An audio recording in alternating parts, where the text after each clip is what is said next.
Viva gente de todas as idades e tamanhos. Hoje trago aqui um livrinho que li há pouco tempo, desconhecia este livro. É um livro de uma escritora que se chama Virginia Woolf, que é muito conhecida por livros para adultos, mas este é um conto que poderá ser interessante para muitas idades. Chama-se A Viúva e o Papagaio. E embora a escrita não seja uma escrita para a infância, achei interessante trazer aqui esta história.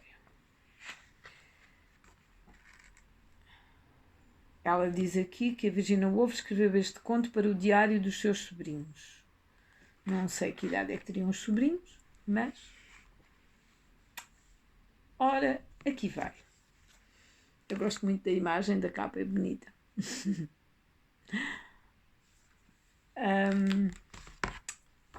Há cerca de 50 anos, a Sra. Gates, uma viúva já idosa, estava sentada no jardim da sua casa, num povoado chamado Spilsby, no Yorkshire. Apesar de cochear e de ver já bastante mal, esforçava-se por arranjar um par de botas, pois mantinha-se com apenas alguns shillings por semana. Na altura em que martelava as botas, o carteiro abriu a porta e lançou-lhe uma carta para o colo. Tinha o remetente Mrs. Tagg and Beetle, 67 High Street, Lewes, Sussex. Querida senhora, temos o dever de informá-la da morte de seu irmão, Joseph Brand. Era o que dizia a carta. Meu Deus! Exclamou a senhora Gates. Meu querido irmão Joseph morreu.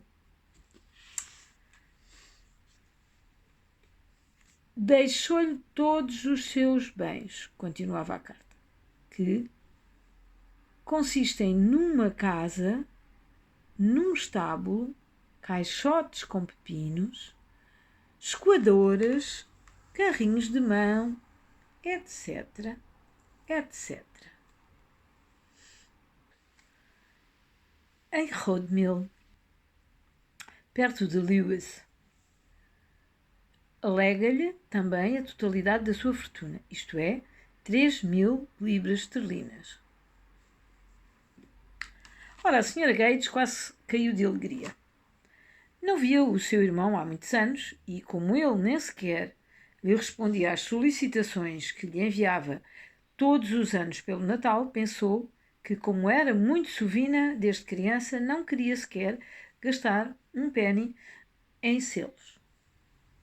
Ora, agora tudo seria diferente para ela. Com 3.000 libras, já para não falar da casa e tudo o resto, ela e a sua família poderiam viver com grande luxo o resto dos seus dias. Decidiu imediatamente a Rodmell. O clérigo do povoado, o reverendo Samuel Talboys, emprestou-lhe 2 libras e 10 shillings para o bilhete e no dia seguinte concluíra já todos os preparativos para a viagem. O mais importante era a necessidade de alguém cuidar do seu cão, Shag, durante a sua ausência, pois, apesar da sua pobreza, dedicava a vida aos animais e preferia passar privações a regatear um osso ao seu cão. Chegou a Lewes uma terça-feira à noite. Naquela época, é preciso dizê-lo, não havia uma ponte para atravessar o rio em South Heath. Nem sequer se tinha construído a estrada de New Haven. Para chegar a Rodmell era necessário atravessar o rio Howth por um vale de que ainda subsistiam vestígios, mas só era possível com maré baixa, quando as pedras do leito do rio afloravam à superfície. O Sr. Stacy, o agricultor, ia de carro a caminho de Rodmell e ofereceu-se amavelmente para levar a Sra. Gates. Chegaram a Rodmell pelas 9 horas, numa noite de novembro, e o Sr. Stacy indicou cortesmente à Sra. Gates a casa situada no cimo do povoado que o seu irmão lhe deixara. A senhora Gates bateu à porta. Não obteve resposta. Voltou a bater. Uma voz muito estranha e aguda respondeu: "Não estou em casa." A senhora Gates ficou tão surpreendida que, se não tivesse escutado passos que se aproximavam, teria desatado a correr. O caso é que uma velhota chamada Ford abriu a porta. "Quem é que gritou? Não estou em casa?" perguntou a senhora Gates. "O Palerma do pássaro", disse a senhora Ford, muito aborrecida. Apontou para um papagaio grande e cinzento. "Quase me arrebenta a cabeça com os seus gritos. Passa o dia no poleiro como uma estátua e sempre que nos aproximamos dele grita: 'Não estou em casa!'" Era um pássaro muito bonito, segundo pôde observar a senhora Gates. A pena que tivesse as penas pouco tratadas. "Se calhar está triste ou tem fome", comentou, mas a senhora Ford disse que simplesmente tinha mau gênio. Pertencia a um marinheiro e tinha aprendido a falar no Oriente. Contudo, acrescentou, o Sr. Joseph gostava muito dele e chamava-lhe James.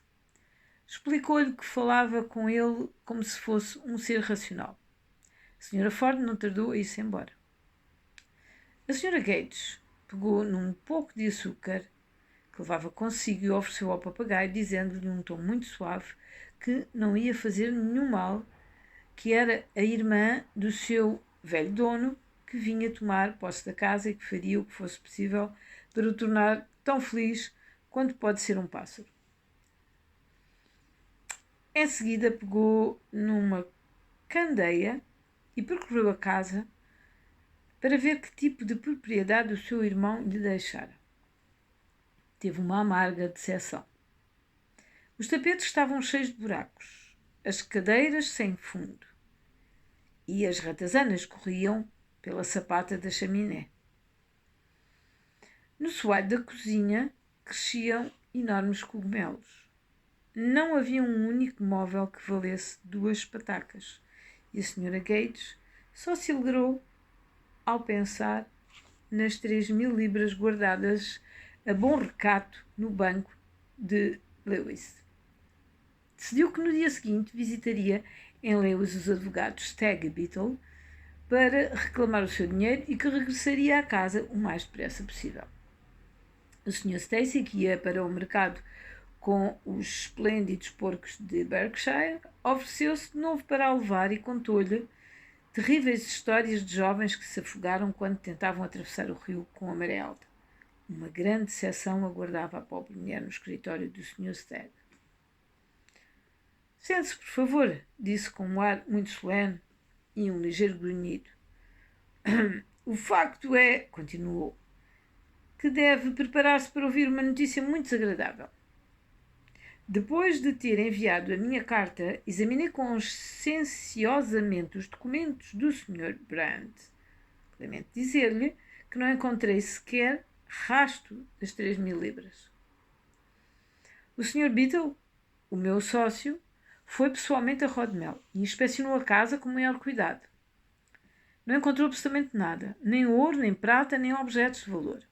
Nada excepto um papagaio cinzento que lhe aconselho a vender pelo que lhe oferecerem. Benjamin Beetle, garanto que o animal diz coisas muito estranhas, mas não há mais nada. Receio muito que tenha feito a viagem em vão. Os bens foram dilapidados e, é claro, os nossos honorários são muito elevados." Nesta altura deteve-se e a senhora Gates compreendeu que era o momento de se ir embora. Sentia-se terrivelmente decepcionada. Não só tinha de devolver ao reverendo Samuel Toby as 2 libras e 10 shillings que ele lhe emprestara, como além disso regressaria à casa de mãos vazias. E seria obrigada a vender o papagaio para pagar o bilhete. O Sr. Stagg nada fez para a reter, apesar de chover com força, mas a Sra. Gates estava demasiado aflita para se preocupar com o que fazia. Sem reparar na chuva, seguiu pelos prados a caminho de Rodmell. A Sra. Gage, como já se disse, cocheava da perna direita. Em boas condições, caminhava muito devagar e agora, com a decepção que trazia a lama das margens do rio, só com muita dificuldade conseguia avançar. Desculpa. E agora, com a decepção que trazia e a lama das margens do rio, só com muita dificuldade conseguia avançar. Enquanto se arrastava com muito esforço, o dia tornava-se cada vez mais escuro e era difícil não se afastar do caminho que seguia junto ao rio. Caminhava resmungando e queixando-se da astúcia do seu irmão que a tinha metido naquela embrulhada. De propósito, disse, para me atormentar. Sempre foi cruel quando éramos pequeninos, continuou. Eu gostava de, isto era ela a pensar, claro, gostava de torturar pequenos insetos e uma vez cortou uma lagarta com uma tesoura diante dos meus próprios olhos. Além disso, era um sovina de primeira, escondia as suas poupanças numa árvore e se alguém lhe oferecia um torrão de açúcar com o chá, guardava-o para o jantar. Tenho a certeza que se está a consumir no fogo do inferno. Mas de que me serve isso a mim? Perguntou para os seus próprios botões, ou seja, para si próprio. Ia pensando, era um pensamento. Serviria realmente muito pouco, pois tropeçou com uma vaca que se lhe atravessou no caminho e caiu a rebolar pela lama. Levantou-se como pôde e continuou a avançar com dificuldade. Era como se caminhasse já há muitas horas. Tudo estava negro como breu e não via um palmo à sua frente. Recordou-se imediatamente das palavras do agricultor Stacy sobre o vale. Meu Deus, disse de si para si. Como hei de conseguir encontrar o caminho? Se a maré estiver alta, afogar-me-ia nas águas profundas e a corrente arrastar-me-ia até ao mar, sem ter tempo de dizer à mãe. Já aqui se afogaram muitas pessoas. Já para não falar dos cavalos, gatos, carros, rebanhos de gado e fardos de feno. A verdade é que se encontrava em grandes apuros, entre a escuridão e a lama. Mal via o rio e não conseguia saber se já tinha chegado ao vale. Não se via luz alguma, pois, como talvez saibam, não existe nenhuma casa neste lado do rio até Ashenham House, propriedade do Sr. Leonardo Wolfe, desde há algum tempo.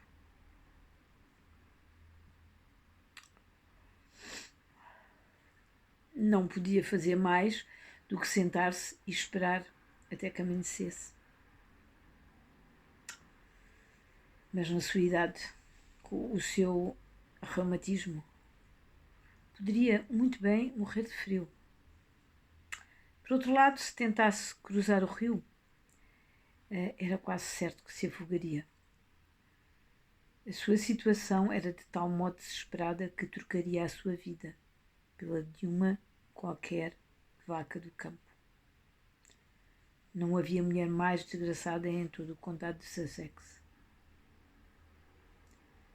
De pé, na margem do rio, não sabia se devia sentar, nadar ou simplesmente estender-se na erva, apesar da umidade, e dormir ou congelar-se até morrer, conforme os desígnios do seu destino.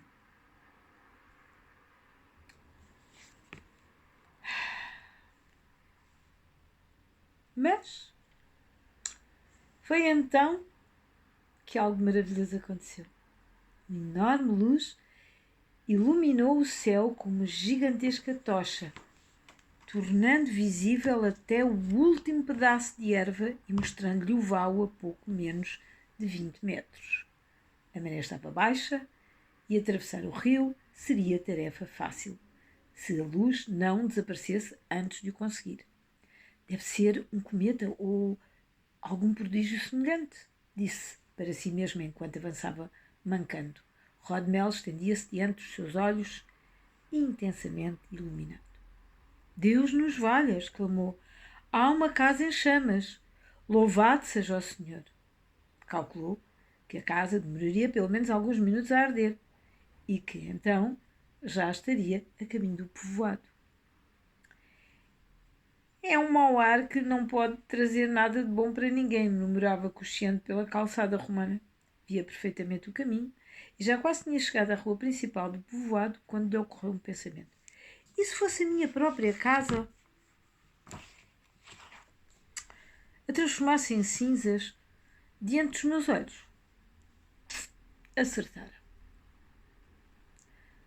Um menino em pijama aproximava-se saltando e gritando.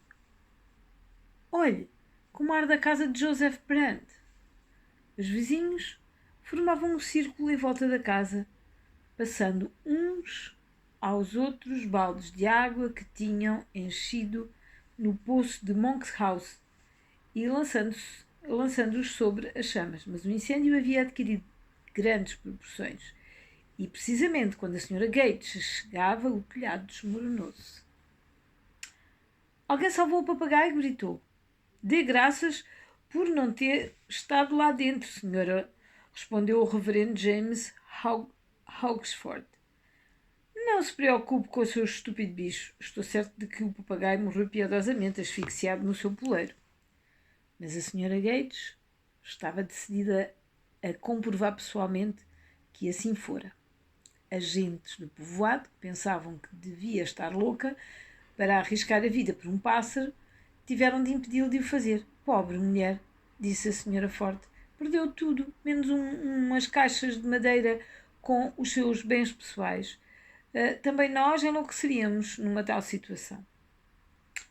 Dito isto, a senhora Forte segurou a senhora Gates pela mão e levou-a para a sua casa para passar a noite. O incêndio estava extinto e todos foram para a cama. A pobre senhora Gates não conseguia dormir. Não parava de dar voltas sobre voltas a pensar na sua triste situação, perguntando-se como voltaria a Yorkshire e como pagaria ao reverendo Samuel Talboys o dinheiro que ele lhe havia emprestado. Sentia-se ainda mais preocupada quando pensava na sorte do pobre papagaio James. Já se lhe tinha afeiçoado e pensava que o animal devia ter bom coração para lamentar tanto a morte do velho James Brand, que nunca se havia mostrado carinhoso com nenhum ser humano. Era uma terrível morte para um pássaro inocente, e pensou que se tivesse chegado a tempo teria arriscado a vida para o salvar.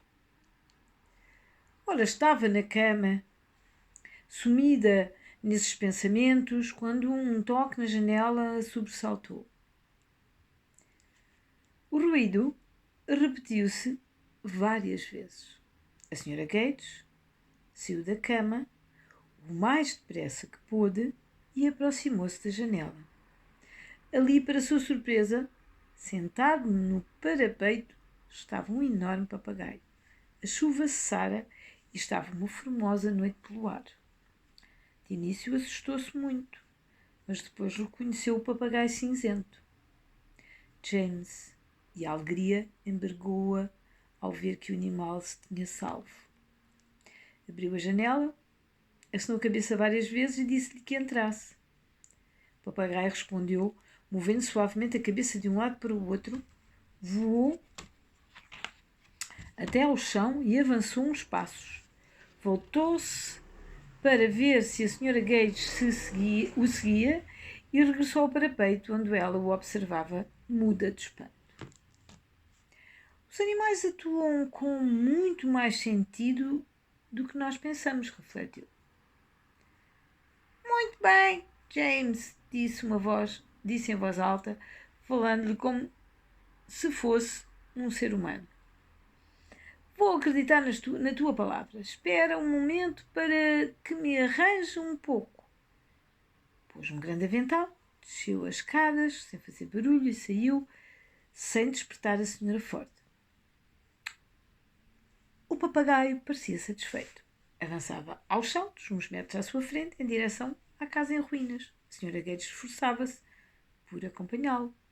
O papagaio parecia conhecer perfeitamente o caminho e dirigiu-se para as traseiras da casa, onde antes ficava a cozinha. Nada restava delas exceto o chão de ladrilhos, empapado ainda pela água que tinham atirado para apagar o fogo. Ora, a Sra. Gates permaneceu imóvel, cheia de assombro, enquanto James andava de um lado para o outro experimentando os ladrilhos com o bico. A situação era muito estranha.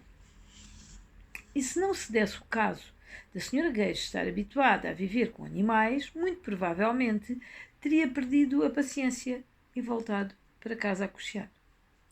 Mas o mais estranho ainda estava por acontecer. Até esse momento o papagaio não dissera uma única palavra.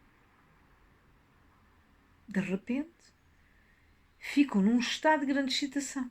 Começou a bater as asas e a debicar o chão, gritando: "Não estou em casa! Não estou em casa!" Com tal força que a Sra. Gates receou que despertasse todo o povoado. "Não fiques assim, James! Vais aleijar-te!" disse com suavidade. Mas o papagaio repetiu o ataque contra os ladrilhos ainda com maior violência que antes. "Que querá dizer-me?" perguntou a Sra. Gates, olhando atentamente o chão da cozinha.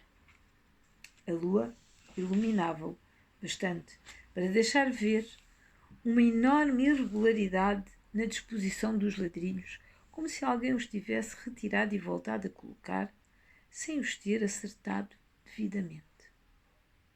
Tinha segurado o avental com uma grande alfinete e usou para passar entre os ladrilhos. Comprovou então que não estavam fixos. Não demorou muito em erguer um deles. O papagaio saltou para o ladrilho contíguo, golpeou com o bico e gritou: "Não estou em casa!" A Sra. Gates concluiu que deveria retirá-lo e assim continuaram, levantando ladrilhos à luz da lua até que abriram um espaço de 1,5 metros por 1 metro. Para o papagaio, isso pareceu o suficiente. Mas que devia ela fazer a seguir? A Sra. Gates descansou e decidiu deixar-se guiar pelo pássaro, que não lhe permitiu descansar muito tempo. Ora, depois de rebuscar entre a areia durante alguns minutos, como a galinha a esgravatar a terra com as patas, o papagaio desenterrou qualquer coisa que à primeira vista parecia um pedaço de pedra amarela. Foi tal a sua excitação que a Sra. Gates correu em sua ajuda. Descobriu, com grande surpresa, que todo o espaço que tinha aberto estava repleto de pedras amarelas dispostas em filas tão bem colocadas junto umas das outras que era quase difícil movê-las. O que seria e por que as teriam escondido ali?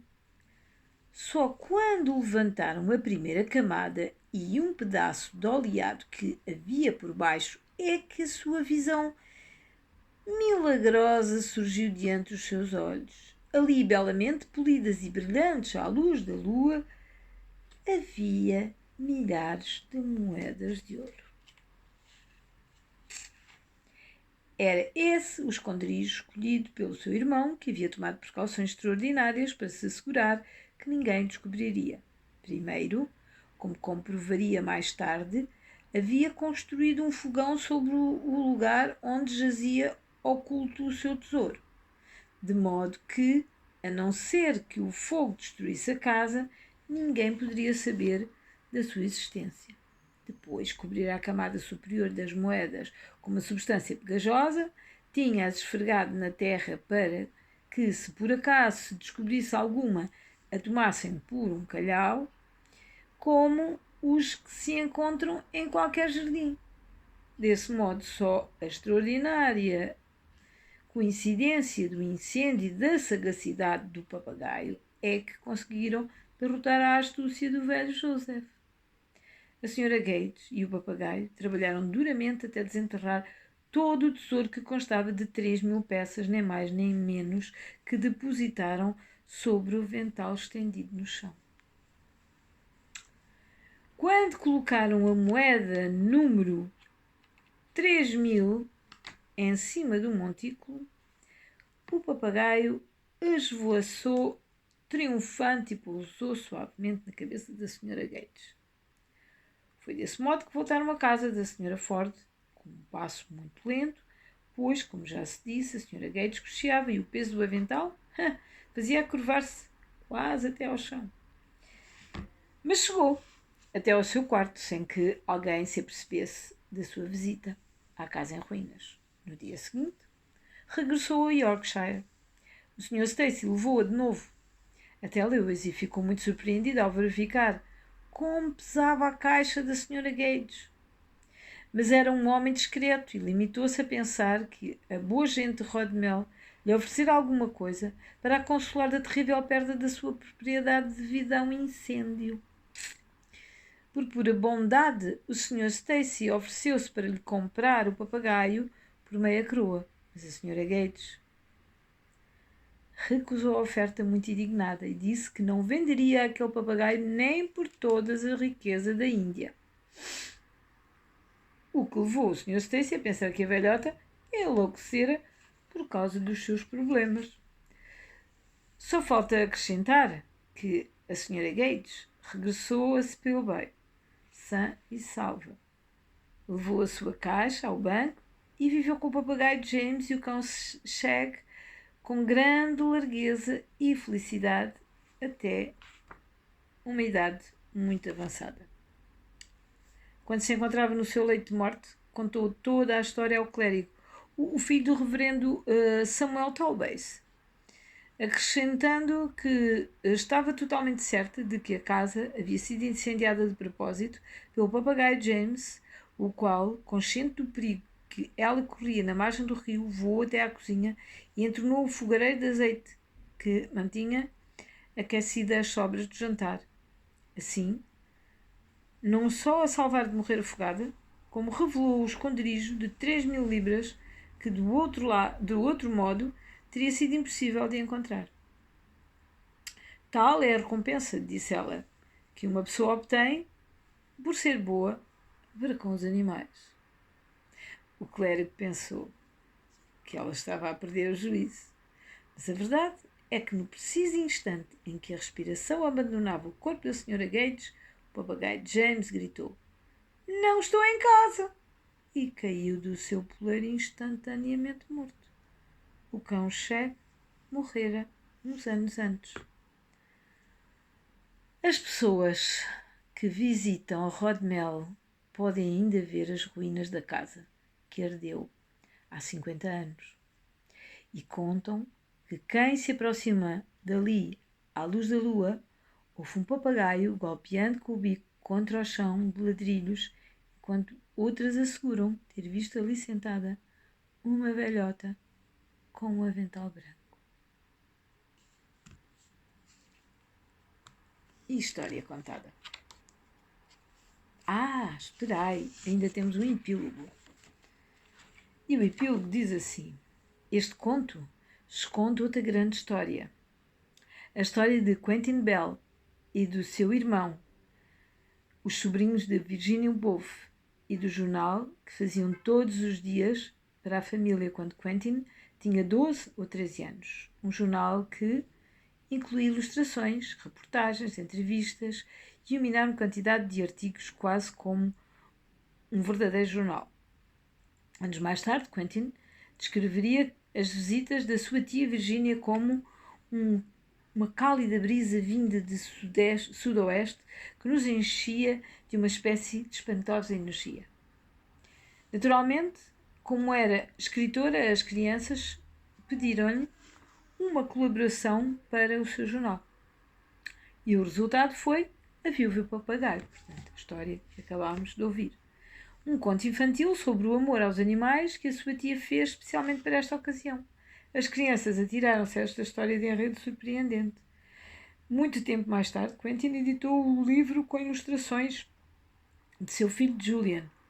Hoje em dia, o conto é um clássico e a tia de Quentin, aquela mulher que entrava em sua casa como uma cálida brisa de sudoeste, é considerada uma das maiores escritoras de todos os tempos. e a sua obra continua a ser lida e admirada em todo o mundo. E agora sim, chegamos ao fim do conto.